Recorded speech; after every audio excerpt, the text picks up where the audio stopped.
So I woke up this morning and logged into my Apple News app, and the first thing I see is U.S. may launch strike if North Korea reaches for nuclear trigger. U.S. officials say signs point to a nuclear test by North Korea that could come as early as this weekend. What many people don't know, if you haven't been following North Korea as I have, I've been following them for the past 5 years or so. They've always threatened to do nuclear weapons tests, though I don't think they've ever fallen through. I think maybe once or twice they have, but that's the most. The article says the U.S. is prepared to launch a preemptive strike with conventional weapons against North Korea should officials become convinced that North Korea is about to follow through with a nuclear weapons test.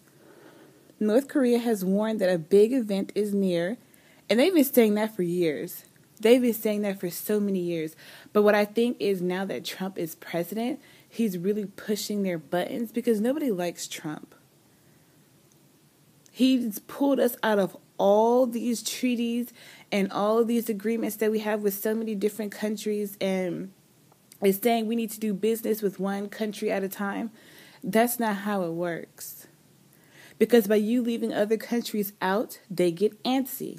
And you know what happens when people get antsy.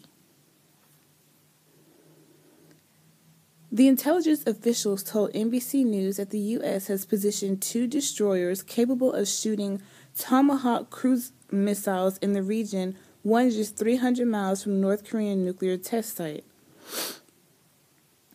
American heavy bombers are also positioned in Guam to attack North Korea should it be necessary. And earlier this week, the Pentagon announced that the USS Carl Vinson aircraft carrier strike group was being diverted to the area. The danger of such an attack by the U.S. is that it would provoke the volatile and unpredictable North Korean regime to launch its own blistering attack on its southern neighbor. The thing is, we have ties with South Korea. They are our allies. And the thing is, because North Korea does not have weapons that can go intercontinental, then the next best thing for them to do would be to bomb South Korea. One thing that I don't think Trump is really thinking about is that in all these countries that he's trying to bomb, I think with the exception of North Korea, there are a lot of Americans that live there. For example, in South Korea, I know a lot of black women who live there who are teaching abroad. And I don't think that he cares that there are Americans in these countries. He doesn't even care about the Americans in his own country. Because if he did, he wouldn't be doing this stupid shit.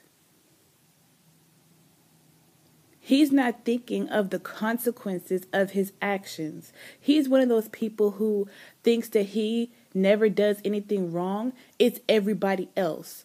So, and to him, the military for him is like a video game, right? For instance, Call of Duty or Grand Theft Auto. You can just shoot people and blow things up just because. You don't have to have a reason. That's basically what it is. In those games, yeah, those people retaliate, but in life, you're still alive. Now, this is real world. You sit here and blow somebody up, they can retaliate.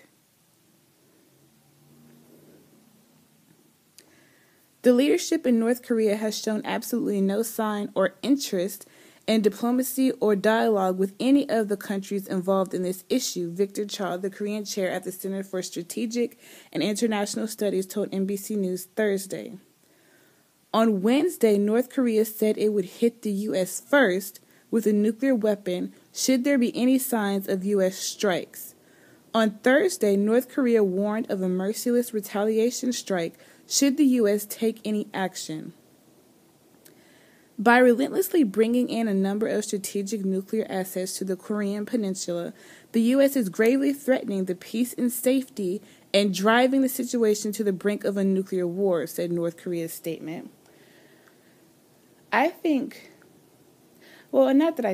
know that Trump is trigger happy and that all the people who supported him, being those in the military and those in the government, are trigger happy as well. And they're happy that he gives the okay on damn near everything. They're happy that he's in office, that they can bomb all of these countries, steal their resources, such as oil being the biggest one.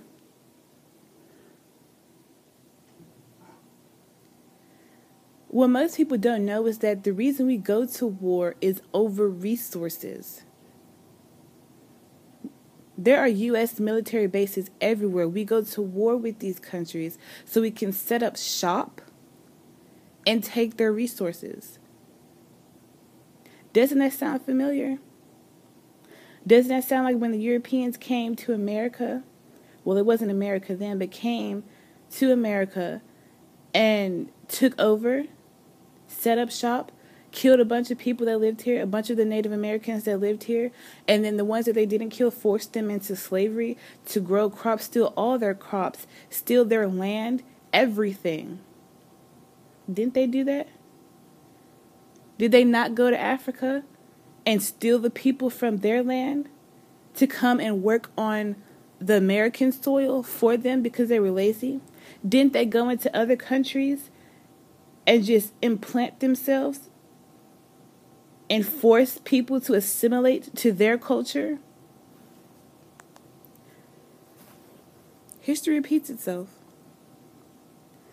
North Korea is not believed to have a deliverable long-range nuclear weapon, according to U.S. experts, nor does it yet possess an intercontinental missile. South Korea's top diplomat said today that the U.S. would consult with Seoul before taking any serious measures.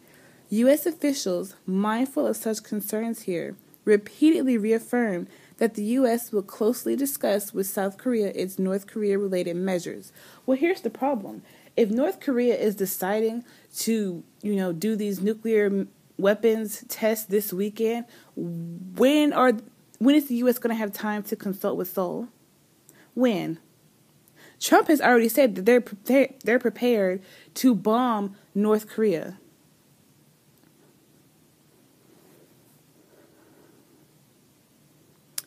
Two things are coming together this weekend, said retired Administrator James Stavridis, former commander of NATO and an NBC analyst.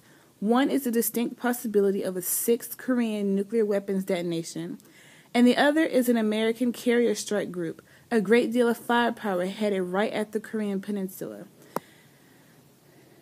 I don't think that Trump realizes if you bomb North Korea, that also affects South Korea because it's basically the same land. Just like how West Virginia and Virginia were divided, it's the same state. They're just divided into two states, just like North and South Korea. The U.S. is aware that simply preparing an attack, even if it will only be launched if there is an imminent North Korean action, increases the danger of provoking a large conflict.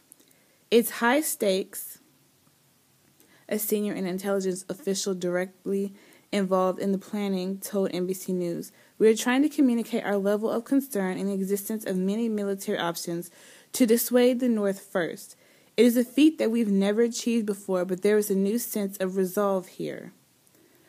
The threat of a preemptive strike comes on the same day the U.S. announced the use of mother of all bombs in Afghanistan, attacking underground facilities, and on the heels of U.S. missile strikes on a Syrian air base last week, a strike that took place while President Trump was meeting with Chinese President at Mar-a-Lago.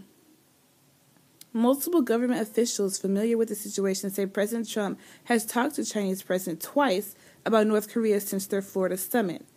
China has since sent its top nuclear negotiators to Pyongyang to communicate the gravity of the situation to the North. On Wednesday, Chinese President called for a peaceful resolution to the escalating tensions. The thing is, you have two countries where the leaders are just trigger happy. They just want to blow shit up. That's what it is.